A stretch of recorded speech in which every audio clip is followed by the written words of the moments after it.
What's going on, my fishy friends? Welcome back to another video. In today's video, I am going to teach you how I fly fish in the fall.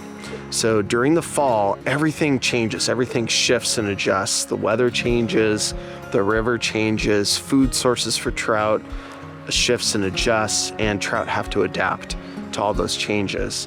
And so we, as fly fishers, need to adjust our approach too. And so today's video is just going to be all about that. I'm going to break down how I approach the water and approach fly fishing, the tactics I use, the fly patterns I use. I'm going to break it all down.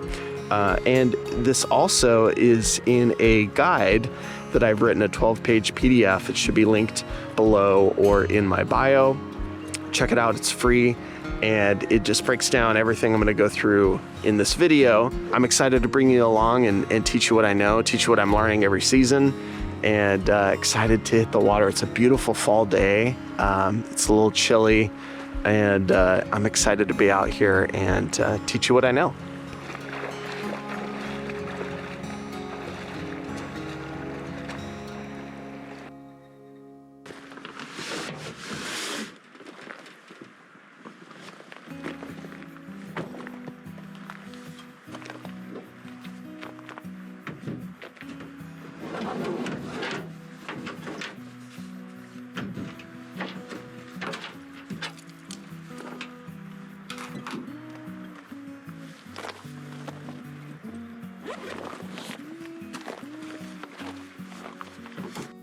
Okay, so before I even hit the water, let me break down what I'm wearing.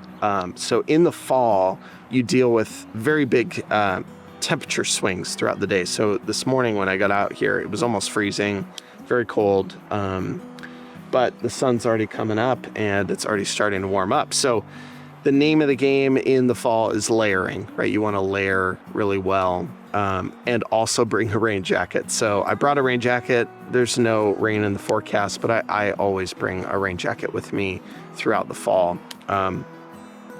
So going through some of the layers that I like to wear, the first one is just a nice insulation layer. So I wear thermals underneath, just the pant thermals. And then I've got a sun shirt on, kind of acts like a thermal. But I've got the sun shirt on for later in the afternoon when it gets hot. Maybe it's hot enough that I don't need a jacket. Maybe I'm really hot. I'll have the sun shirt on.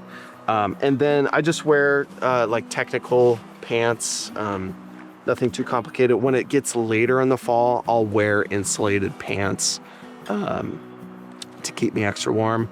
Wool socks, I just wear one pair of wool socks throughout the fall.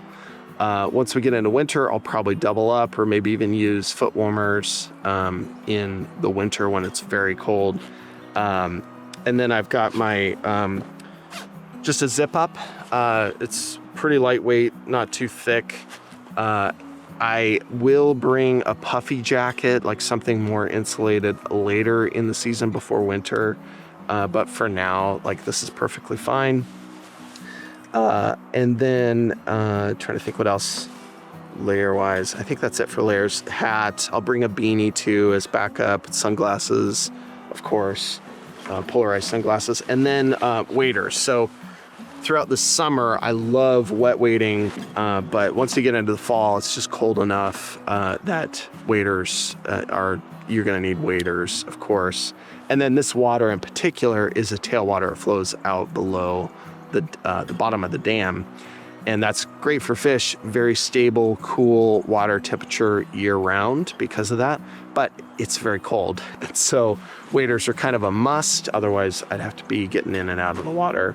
And then finally, boots. I like my corkers, and I love the studded felt boot. So yeah, that's the rundown on what I wear throughout the fall. It's really all about layers and being ready for some rain if that happens. That's kind of the critical pieces. So, okay, I'm gonna get wadered up, get ready to go, and we'll see you down at the water.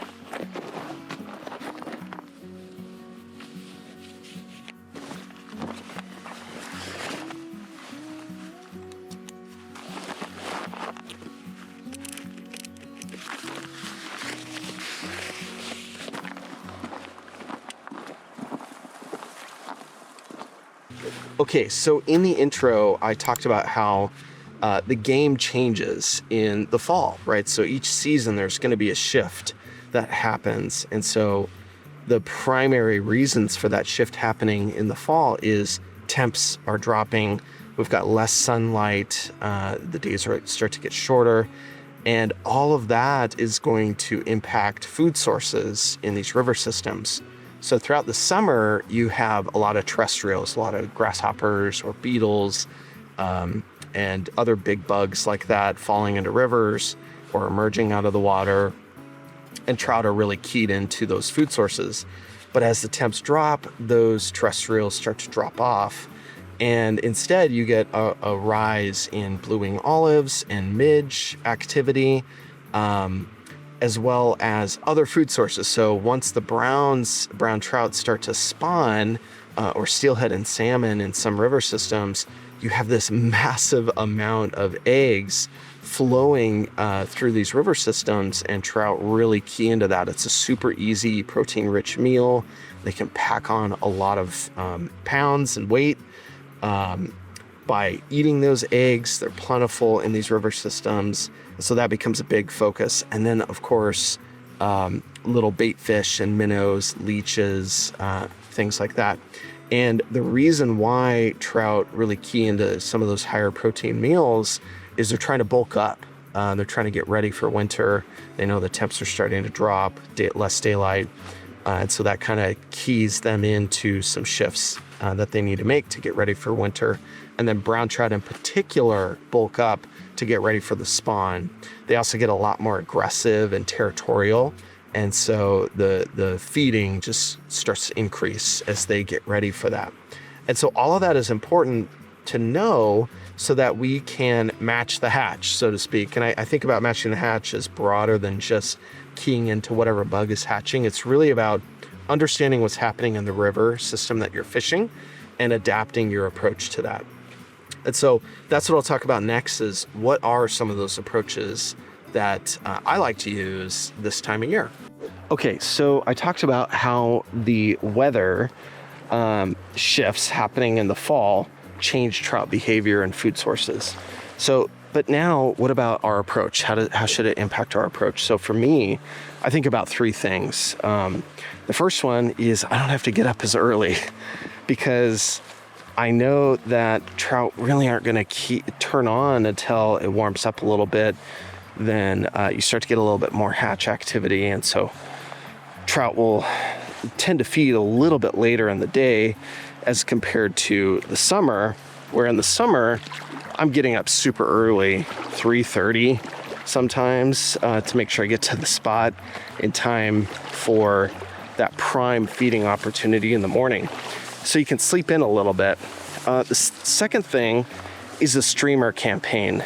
I know that trout get very aggressive this time of year. They're starting to bulk up. And then in rivers like this one, brown trout, I know, get very aggressive for spawn before the spawn. And so I love keying in on a streamer campaign. It's just such a fun way to catch trout. And then the third thing is steelheading. So I love spay fishing for steelhead. And there's some great rivers nearby that I like to steelhead fish in. And so I spend a lot of time steelheading throughout the fall. It's just such a fantastic time of the year to fish. So those are three general approaches that I think about throughout the fall. Getting up a little bit later, sleeping in, running a streamer campaign, and then steelheading. Okay, so now that I talked through some of the three big general approaches I take, let's start talking specific tactics and rigging. So today I'm going to run two rods.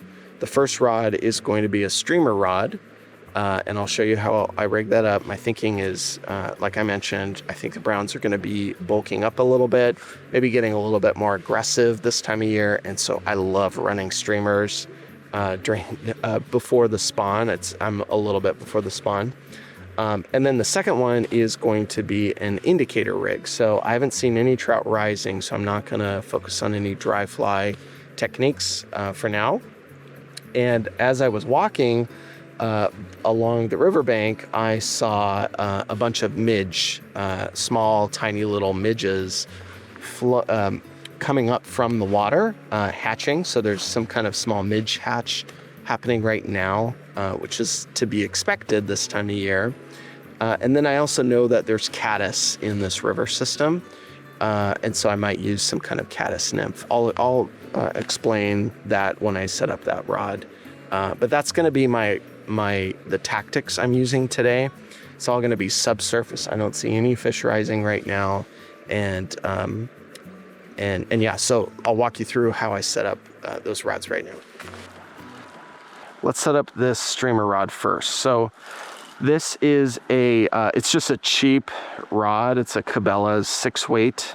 That's probably perfectly fine for this river. And what I've got here, I'll go from the top down. So I just have an old floating fly line. It's old. It doesn't even really float anymore. I need to replace it, but it works fine for a streamer rod since it's all subsurface. So I've got that old floating fly line down to a sink tip. This is a sinking leader, and it just uses a loop-to-loop connection down to a pretty quick sinking leader. It might be too quick for this water. It's not very deep. And then that goes down to a tippet ring right here.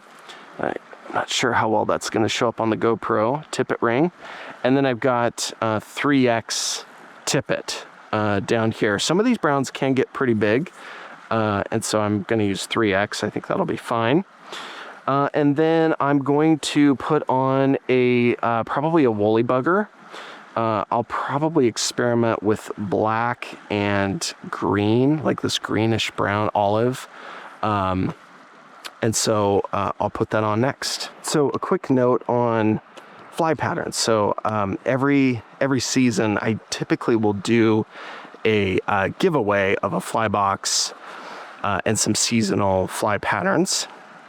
And so these flies are kind of my go-to flies that I recommend. So the way I put it in my fall fly fishing guidebook is if I could only bring 6 fly patterns, these are the 6 that I would bring. So what you've got here is 2 different blue wing olive types. So these are really good when you see fish rising. Then we've got 2 different egg patterns. These work really well. I think I'm a little bit early for eggs to work, but I might try it just to experiment. So 2 good egg patterns right there, a weighted egg. And then this is kind of like an October caddis imitation, just an orange body caddis. And then we've got a pheasant tail, weighted pheasant tail, and then a little Frenchie nymph. Those are just 2 really solid nymphing patterns. And then finally, for streamers, I've got a black woolly bugger. Olive works great too. And then a white sculpzilla that can work really well to imitate little bait fish. So those are the 6 flies that I highly recommend this time of year. And today I'm going to rig up on my rod probably a woolly bugger. So here's the olive woolly bugger that I'm going to start out with. I might have to try other patterns, but what I like to do when I'm fishing with a streamer is I like to use a loop knot. So the way that I do this is you just make a regular, I can't remember what kind of knot that is, just one wrap, one loop like that, and you want a bit of a tag in, maybe 3 inches or so, 4 inches, and then you have the loop on there, and then you put your fly on like that, and then I just pinch the eye of the hook and the loop. And then I just wrap this like 4 to 6 times. So 1, 2, 3, 4 is probably good. And then on that 4th one, you take the tag, and right where you've got those 2 open loops, you just go straight through there, and then grab that tag end, wet the line, and then you pull both ways, this way and then on that tag end. Sometimes you have to like kind of pull on one a little bit and then pull the other one until you get the loop the size you want it to be, and then you just tighten it down like that. And there you go. And then you've got this little loop on there, and what that does is it gives your streamer just a little bit of extra action, which I like. So there you go, that's the loop nut. All right, so next up, I am going to set up my indicator rig. And this one is my 9-foot 5-weight. It's a Sage rod. I've had this for many, many years. It's kind of my go-to all-around rod, all-purpose rod. I think the 9-foot 5-weight is just such a good multi-purpose rod. You can do so much with it.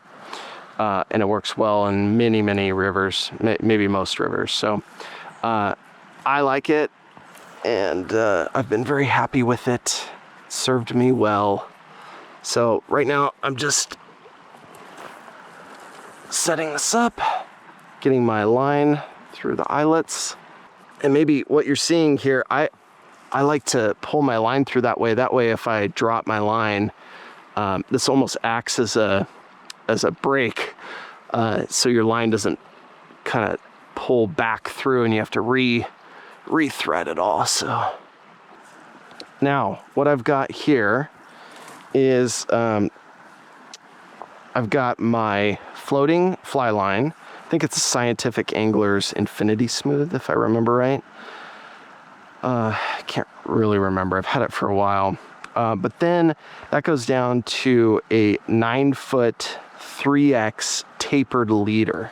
It just has a loop-to-loop connection. And then at the end of the leader, I have a tippet ring. And that tippet ring makes it really easy for me to just clip off this tippet section if I need to change things up. And what I like to do is I like to add another little bit of tippet to, maybe towards like the bottom 2 feet of the my tippet section, and I'm going to add on a little bit more tippet, and it'll be my top fly. It'll become my top fly. So I'll have my anchor fly, my heavier fly, down at the bottom. I'll tie that on later. But this top part, what I'm going to do is I'm going to take a little bit of 5X tippet, some smaller tippet for a much smaller fly. And so I'll take that, maybe like, I don't know, 6 inches, 7 inches of tippet like this, right? And I grab the end of that little tippet section and I pinch it in between my fingers, and I'm trying to place that top fly tippet section so that it's maybe a little bit higher up in the water column. So right now it's a little bit too high, so I'm going to pull it down. I don't know, maybe 6 inches above that. And what I do is I tie on that tippet section with a triple surgeon's knot. So you just pinch them together, and I go towards the very end of that smaller tippet, and you just make a loop like that, and then I pinch it, and I slide it behind the loop, and I pinch it down again like that, and I put my finger through there, and I pull that tippet through. Right, so now I've got a loop section with that little bit of tippet sticking out. I pinch again, and I do the same thing. I grab both of those little bits of tippet, go behind the loop again, and I pull it a little bit tight, pinch it, put my finger through, and then I pull that through a second time, and then I do it one more time. Go behind, pinch, put my finger through, pull that through. So I have 3 loops through there, and then I wet it. Just get a little bit wet. And then you grab both of those and pull them. And I like to slide that loop towards the very end So I want it to be up close as possible there. And you tighten it down, and then you've got this tag end tippet towards the middle, bottom middle, like this, right? And so what I can do then is I'll clip off that little tag end right there, clip that off. And now I can have my bottom heavier fly down here, and then a smaller, that's why I put on smaller tippet, smaller fly. This will probably be a zebra midge up here. And this sits just a little higher in the water column. And so that's really my favorite way to set up an indicator rig system. Okay, so as right after I shut off the video, I had a big old caddis come by. I couldn't quite tell if it was an October caddis, but I know that there are caddis in this water system, and some of them can be really big. And in past videos, I can't remember which video it is off the top of my head, but I saw a caddis larva floating in the water, and I showed how it looked very, very similar to a mop pattern, which is considered to be more of a junk fly, but I think it imitates a caddis larva so well. And so since I saw that caddis, and I know there's caddis in the system, I'm just gonna put this on as my point fly. It's got a nice heavy bead head. It might not be heavy enough, but I'm gonna use this as a starting point for now. And what I do is I like to do a double Davies knot. So put your fly on there, and then I pinch it. So you got a little tag end here, and then you go on the back side, back around, go through the middle, and then pinch it with my other hand, and then I pinch it here again, and then go on the back side again. 1, 2, and then do it again. 3, 4. You go on the back side and through 4 times, pinch it there, wet it, and then I pull that tight, like that, and then I pull this tag end, just cinch it down, like that. And it's a really, really small knot, doesn't use a ton of tippet. That's like kind of my go-to knot. It's very quick.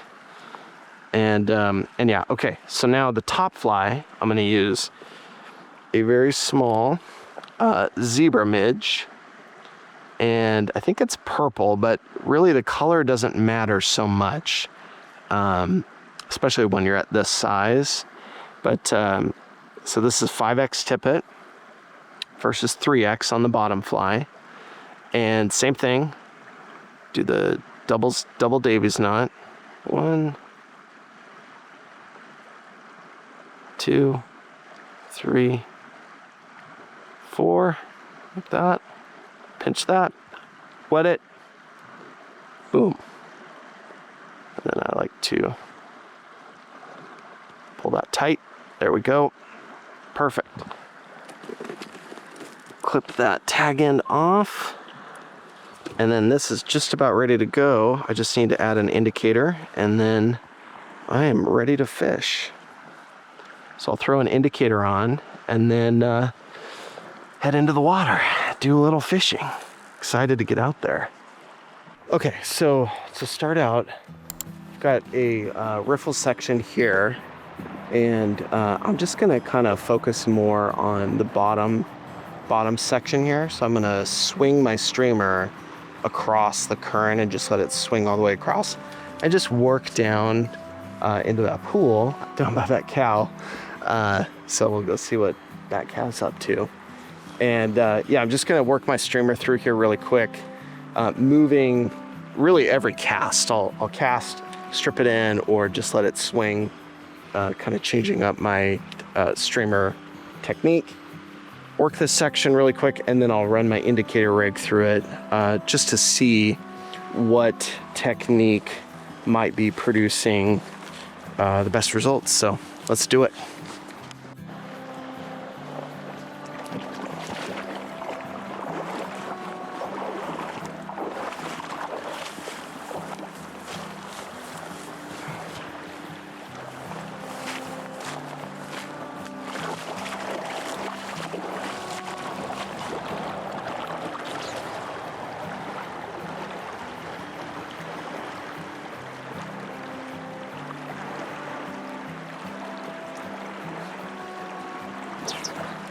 Oh, got some gunk on there.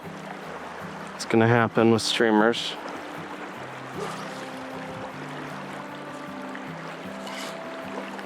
Yeah.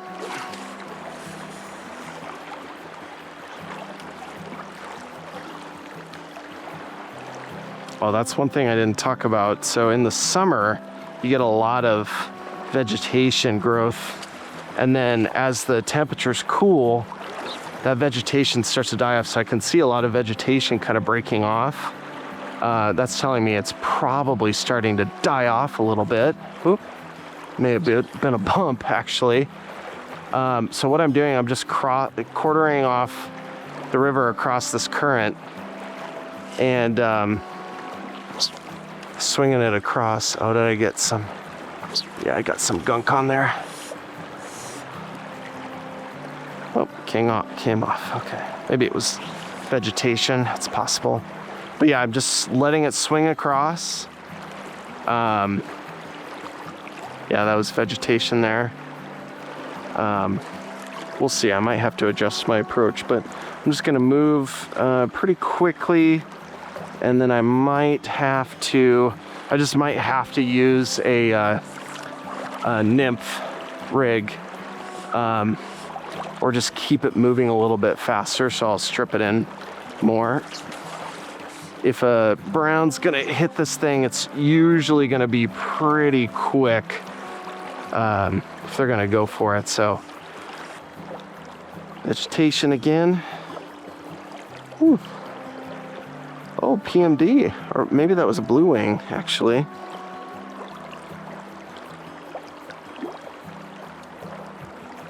All right.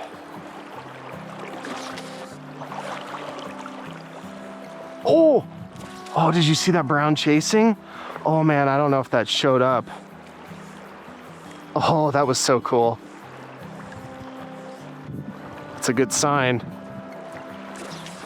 Oh. Vegetation again. Oh, that was so cool. That was a good looking brown too. Shoot. You just keep moving though. It's the key with streamers. Vegetation. Yeah. Yeah, that's gonna happen. So what I'm thinking about is if I'm gonna keep hitting some gunk like that, I might not be able to do streamers through here very well. Yeah. Might have to switch it out for that nymph rig. Yeah, there's a ton of vegetation right now. Too much. See, and this is where an indicator rig can be really helpful, because you can set your flies at a certain depth and not be so deep. All right, let's try the indicator rig.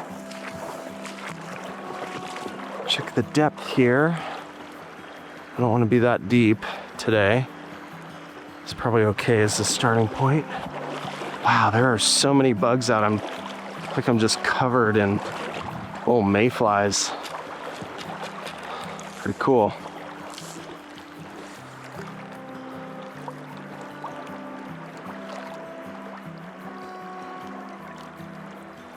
Although I should probably slow down a little bit with the indicator rig. Yeah, let's try covering some more feeding lanes here. There.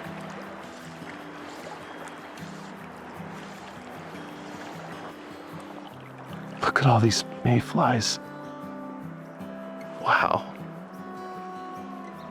Like blue wing olive maybe? Yeah. Wow. See, that's quite the hatch. Look at that. Huh.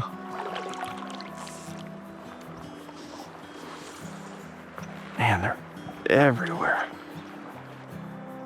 Wow, I'm blown away by how many blue wings are coming off right now. There's so many. I'm covered in them. Okay, so no eats yet, and with such a huge mayfly hatch going on. What I'm going to do, I was using a zebra midge for my top fly. And what I'm going to do is change it out to a pheasant tail, flashback pheasant tail.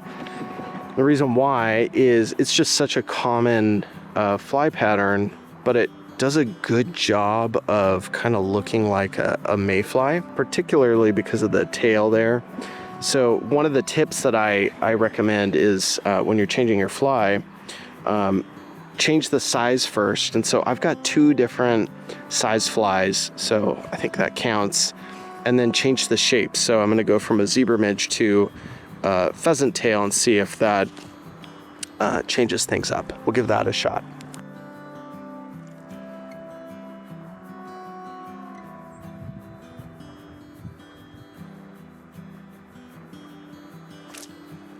Oh, that was one. All right. Yeah, maybe they're just down here further. Good sign. Sometimes I like to try to match the hatch, but then other times you might need my good friend Jerry he calls it the Snicker bar theory. Maybe even though there's a prolific hatch happening right now, maybe you're better off throwing something else kind of interesting out there, like a Snicker bar.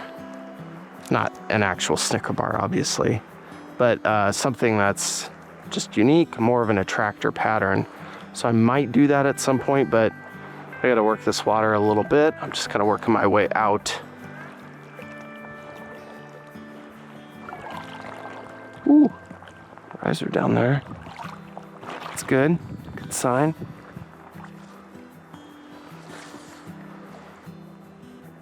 So many bugs. Jeez. Is that like a trico hatch, maybe? Yeah, maybe a trico hatch. Little mayfly. Very small mayfly.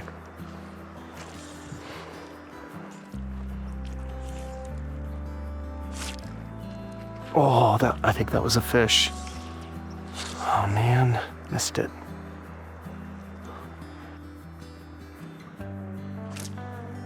Oh, that was one. All right. Yeah, maybe they're just down here further.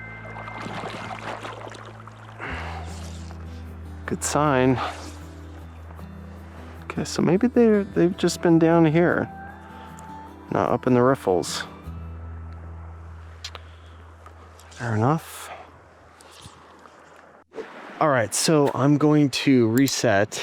I think I had maybe 2 bites, but no full hookups yet. So I'm gonna switch to the other side of the river. There's a place I can cross, usually further up, but it almost seems like the flows might be a little bit higher and the water clarity's off. So I don't know, you just got to keep experimenting. So I'm gonna go upriver, cross, and then kind of work my way back down into that hole.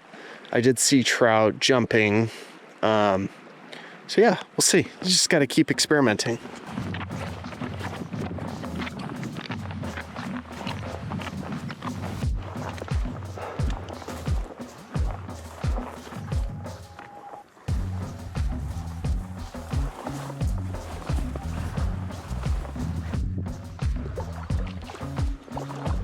All right. Try the streamer down here a little deeper. I might have to take the sink tip off. This might be too much.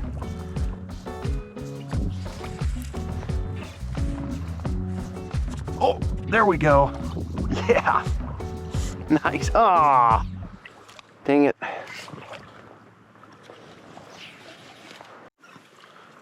Okay. Let's try the nymph rig.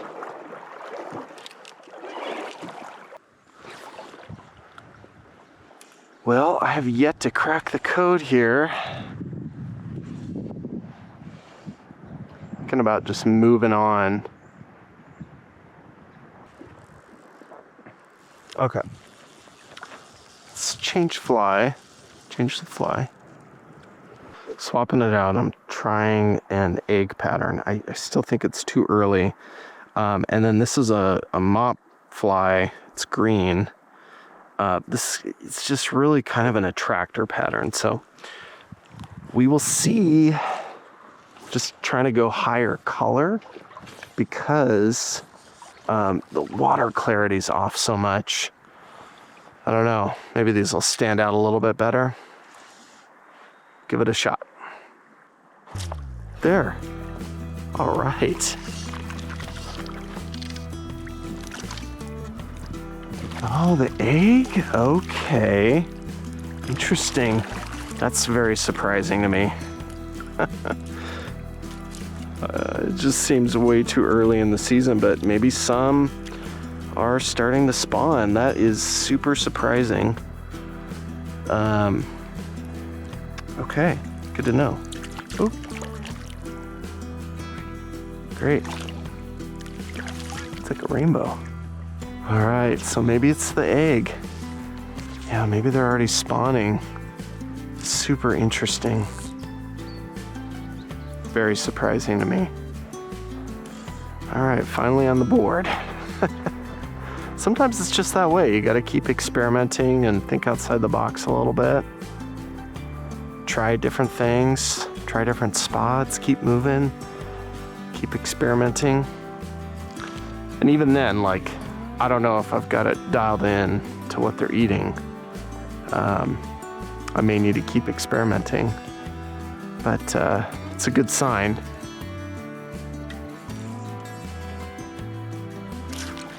Oh, yes. Woo! Nice. I feel like things are finally starting to switch on a little bit. These two flies are working well. And then I'm seeing some fish rise too, so yeah, that's great. That's a cool brown. Those red spots, that's super cool. There you go. Awesome. Oh, that feels really good. Sometimes these fish are just so strong though. Oh, nice. Good head shakes. Nice. Running at me. Nice. Oh, it took the mop. Okay. Oh, that's a pretty brown. Oh man. Wow. Gorgeous. Oh. Look at that. Holy. That is so pretty. Oh my gosh. All right. This is such a pretty brown. Oh my goodness. Look at this.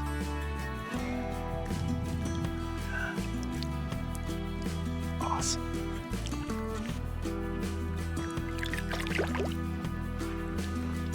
Woohoo!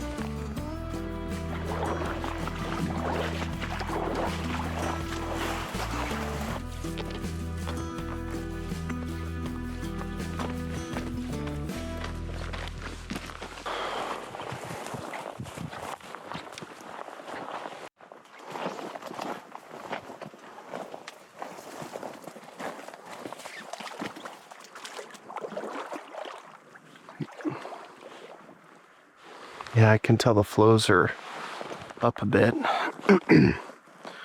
Normally, there isn't even water up here, so yeah, maybe the flow's bumped up a bit.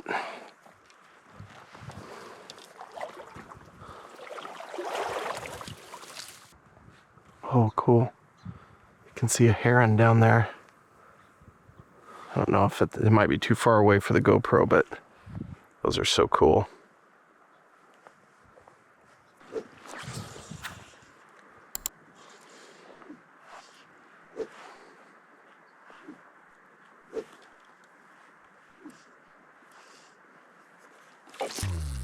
Oh, nice. Oh, that feels solid.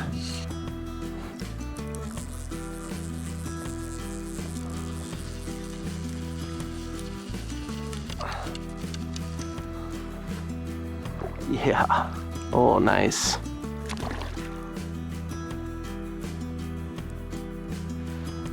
Oh. Wow, sweet. Very silver. That's a cool fish. Super cool.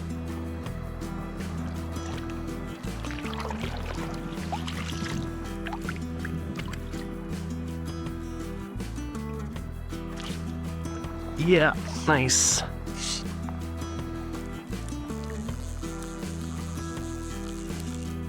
Oh gosh.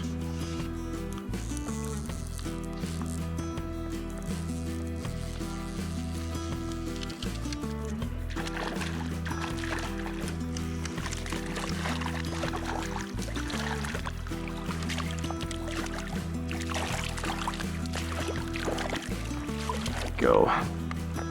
Little one.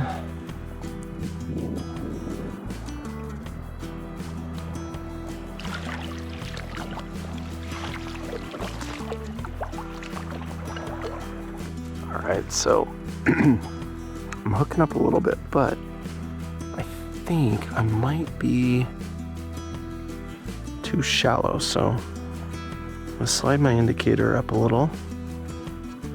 Oh, clean up my flies. There. It's probably good.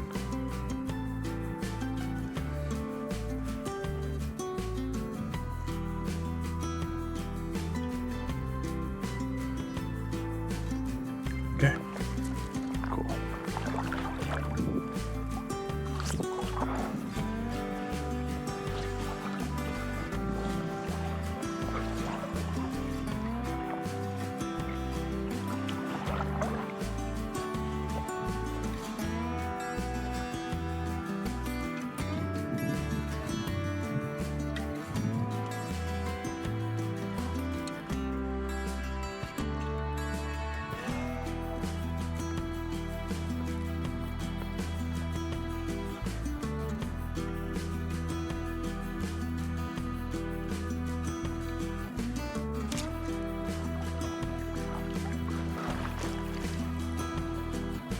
Nice, brown.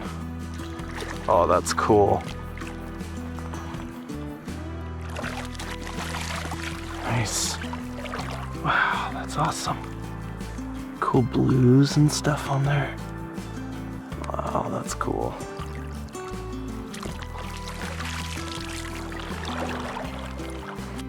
All right, so I caught a few on the nymphing rig. I'm gonna switch it up now and run my streamer through here a little bit. It's a nice deep hole, so I'm just gonna go up there and just kind of work my way down, moving pretty quick. So let's do it.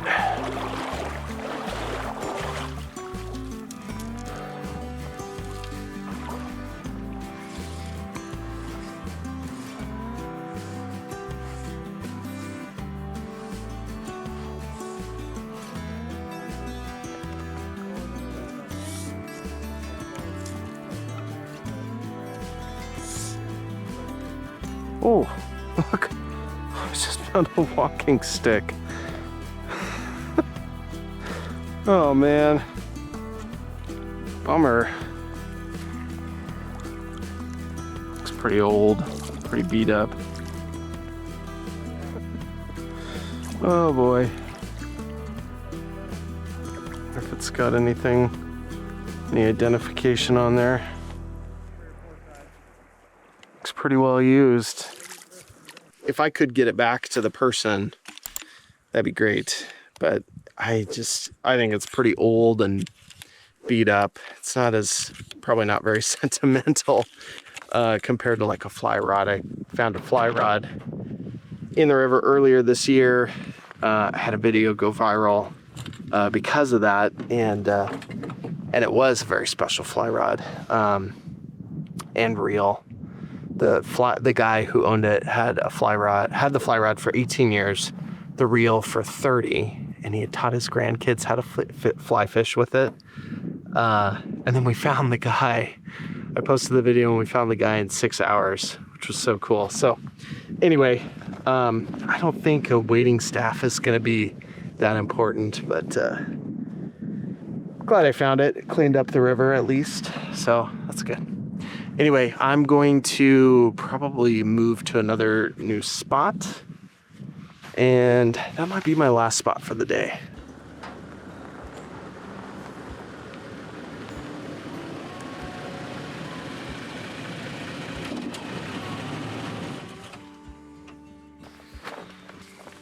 Wow, all these have grown a lot since the last time I was here. I think the last time I was here, they were like half as tall. They've grown a lot. It's kind of cool. Anyway, so one thing I wanted to say is during the fall, you really want to be careful of stepping on reds. Reds are what we call the beds where brown trout are spawning. They spawn from usually like late October to November through November. And yeah, you don't ever want to target brown trout that are spawning. They will eat things. They get pretty aggressive. But you generally want to just avoid them. Let them do their thing. Let them produce little fish. So we've got really healthy fisheries, and just steer clear. They often end up in shallow water, kind of in the riffles. So if you ever see nice brown trout hanging out in the shallows, they're typically paired up. Just steer clear, just stay away, and don't fish to them. Let them do their thing, and yeah, and then we'll have more brown trout to catch next year. I wanted to kind of show you the kind of water that you might find spawning brown trout in. It looked like this, so you can see, probably you can see some of the rocks here. It's very shallow, nice smooth flow, and this is an area where I've seen brown trout spawn before. I don't see any beds yet, and you can see that it's a bed because you'll just see this random, like really clean spot where the rocks look like they don't really have very much dirt around them, and it's kind of like shallowed out a little bit extra. I don't really see any here yet, but later during the spawn, kind of towards the end of October and into November, this will have beds kind of all over in here, and you just want to stay clear. Let them do their thing. If you do target them, like we really don't want to do that. They will eat flies because they're aggressive and territorial, but we really shouldn't be fishing to them. So let them do their thing. Don't even walk through these areas. If you walk through it, you can crush the eggs and kind of destroy a whole batch of new fish. And so kind of keep an eye out for this kind of stuff and just steer clear. You'll see some great browns spawning, and you just let them do their thing. That way they can bring on the next batch of great new brown trout so we can fish next year. So I just wanted to kind of show you what to look for. It's often like at the top of riffly sections like this here, all the way up into this. They'll use this as a spawning bed. So keep an eye out for that. I just forgot my head cam in the truck, and I just caught a really nice brown for today. It's probably the fish of the day. Took the egg pattern, which is still interesting to me. It's still super early. I haven't seen any spawning browns, but they might be in there. So this is a really cool brown. It's nice.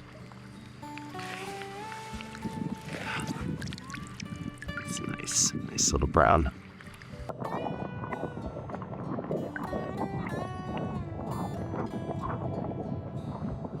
Okay, so I kept fishing a little bit, and you are not going to believe this.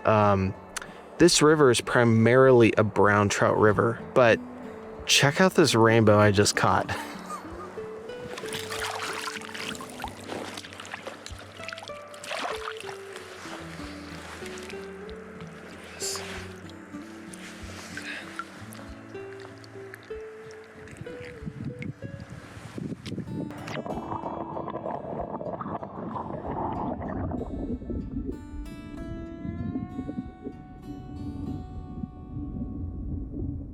All right, so that's going to be a wrap for today. I had a great day out here. I hope you enjoyed watching this video. I hope you learned a few things. Just a reminder to grab the free download. Just hit the link in the description or link in my bio, and you'll get the free fall fly fishing guidebook that I've written. It's a 12-page PDF. Bunch more details and information in there. And yeah, I hope you have fun out there this fall and in future falls if you're watching this later. And yeah, have fun. We'll see you next time.